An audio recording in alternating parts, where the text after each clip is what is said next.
3,000 children.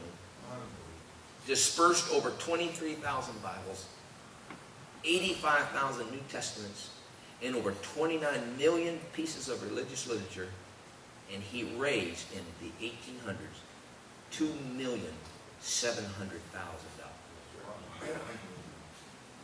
Never charged anything, never loaned anything, could loan, never was without, and could always pay his bills.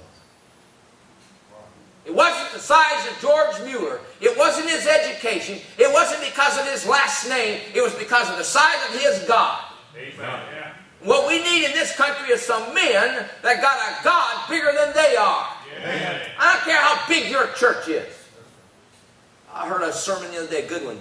I said, if you think that the church, the main emphasis should be soul winning, you better go back and read your Bible again. Yeah.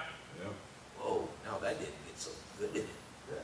See, I believe in soul winning. I think we need it. But you think that's the point of the church? Go back and read what Paul wrote again. That's right. Read it, what he wrote. I'm more interested in my God than I am anything else about me or you. Yeah. Amen. 33 years ago when I arrived in Lupton, they said, you can't ever go to church here. I said, you know what, you're right. But God can. Amen. So I just said, Lord, you brought me here. If you don't do this, when we meet, we'll have a little talk. We'll go in the office. He said, you're right. We're going to have a little talk. And we're going to go in the office. I'm going to do the talking. You're going to do the listening. Yes, sir. 1 Samuel 17. Oh, we're going to have a talk, brother. You know, I got people in my church, I'm sure you got them in your church, every once in a while they think that they need to instruct God. God doesn't know what he's doing.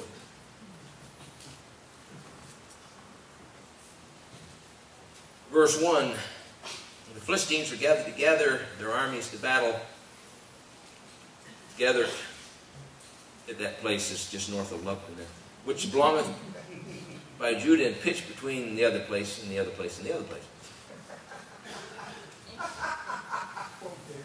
You like that? Yeah, Gaylord. Yeah, okay. And Saul and the men of Israel were gathered together and pitched by the valley of Elah, and set the battle in array against the Philistines. And the Philistines stood on the mountain one side, and Israel stood on the mountain on the other side, and there was a valley between them. And of course, verse 4 talks about the champion, and talks about how tall he is, and verse 5 tells he's got a helmet of brass, and he's armed with a coat of mail, and he was not the postman. And the weight of his coat was 5,000 shekels of brass, and his greaves of brass, and his legs, and target of brass between his shoulders. You know, Washington, D.C. type of stuff. Yeah. That's what it is. See, that's man's way of doing it. Yeah. We're going to have to fight this battle, see. And it depends on who's got the biggest man, and who's got the most armor, and who's got the most weapons. Yeah. Really? Huh? That Syrian army, the next morning when the leftovers got up, they found out it was 195,000 dead men. Didn't do their weapons any good. That's right. You think for 1 minute that God up in heaven is going, oh, man, I don't know what I'm going to do. You know, they just invented a new weapon. Well, I'm going to handle that one. Ooh. It's a new one on me, man. I didn't see that coming. You think God ever says that? I didn't see that coming. I think God probably says, give me a toothpick. I ought to pick my teeth right. I don't think God's worried about anything. I think you're worried about it, but I don't think God's worried about it. Goliath had armor. His armor weighed 150 pounds. That's just a shy bit more than I weigh. No, it's a shy bit less, actually. Was the time when that wasn't true. Yeah. I remember that. I mean, he had as much brass on. I weigh about 165, so 15 pounds. He had as much brass on, if we would say it, as I weigh. That's how that man was carrying my weight in armor. And he knew what he thought. He thought, nothing can take me out, man. Nothing can kill me. Nothing can do me in. Look at verse 49. The spearhead weighed over 20 pounds. Oh, wow. How'd you like to carry that deer hunt?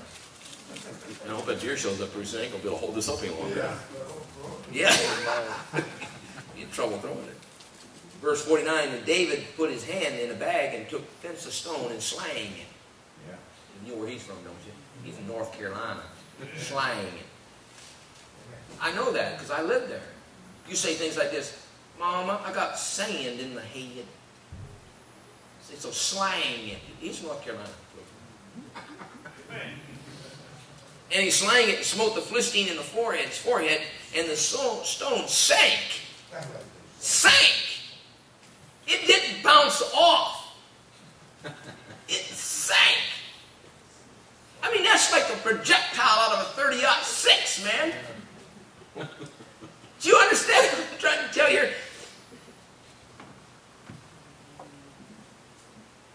David's confidence wasn't in his abilities. His confidence was in the ability that God gave him to do what he could do. Yes. Don't try to be somebody you're not. Yeah. Quit. I'm so sick and tired of preachers trying to be somebody you're not. You're not anybody. Quit trying to be. Amen. I saw Jim White here a while ago, and I said, Jim, the one story I remember about Jim White that really was funny was he said he was somewhere preaching. And you know, Jim, you always sweat. Shirt tail was always hanging out after he got done preaching. You know, just whatever.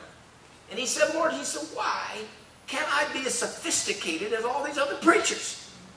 How come they can get done preaching, they can rant, and they can rave, and they can sweat, and their shirt tail never comes out, and their coat never comes off, and they don't sweat, and they don't dribble all over the place. So he said, I began to notice that all those guys were wearing suspenders. So he said, I went and got me a pair of suspenders. He said, bless God, I said, I was waxing eloquent. He said, and one of them suspender straps let go on the back. Bam! Hit me in the back of the head. He said, it took me a while to realize, he said, I thought I'd been shot. And he said, then my shirt tail started coming out the back. And when I got all done, God says, how do you like being sophisticated? Just be who you are. Yeah. Saul wanted to make David somebody else he wasn't. Here, you got to put my armor. Here, you got to do this. I imagine if he was a foot taller than everybody else, when David put that on, I imagine the chest piece came down to his knees. Yeah. And the helmet was, you know, I can't see. Yeah. David said, I can't use this stuff. It's not proven. You know what I know? I know what I can do behind the pulpit that the Lord's given me the ability to do. I can't be anybody else. Right. And I don't even try. Yeah. You know, those of us who are graduates from the great school. No, we had brethren who came out of the school. Yeah. I'll say, bless God. You know, just quit it. I'm not funning you. You know what I'm saying is, just be who you are. Quit trying to be somebody. And so David walks on the field, and what David was? David was a shepherd boy. You know what David knew? That's what David knew. He didn't know. Ha! David didn't know. David knew. That's what he knew. And he knew if God couldn't help him take care of that giant that way, he's done anyway.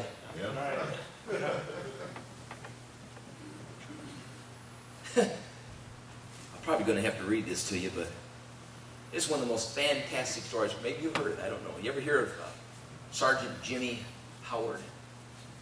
Sergeant Jimmy Howard was a Vietnam veteran. And he was also a veteran of Korea, so you know how old he was when he went to Vietnam. He was a member of the 1st Marines Company C, 1st Reconnaissance Battalion. At the age of 37, he found himself deep in the jungles of Africa. Kenya. Vietnam with 15 men and 2 Navy medics. They were on Hill 48, and they were reporting enemy strengths and movements. They had 2 days left before they were to leave that hill and go back. But that night proved to be one he'd never forget. On June the 15th, 1966, they saw an assault coming. Sergeant Howard and his men get in a tight circle about 20 yards in diameter, prepare to fight the enemy. Outnumbered 10 to 1. which to a Marine is just getting started. Right. Yeah. The first assault came about 10 p.m. and amid the gunfire, 50 caliber machine guns and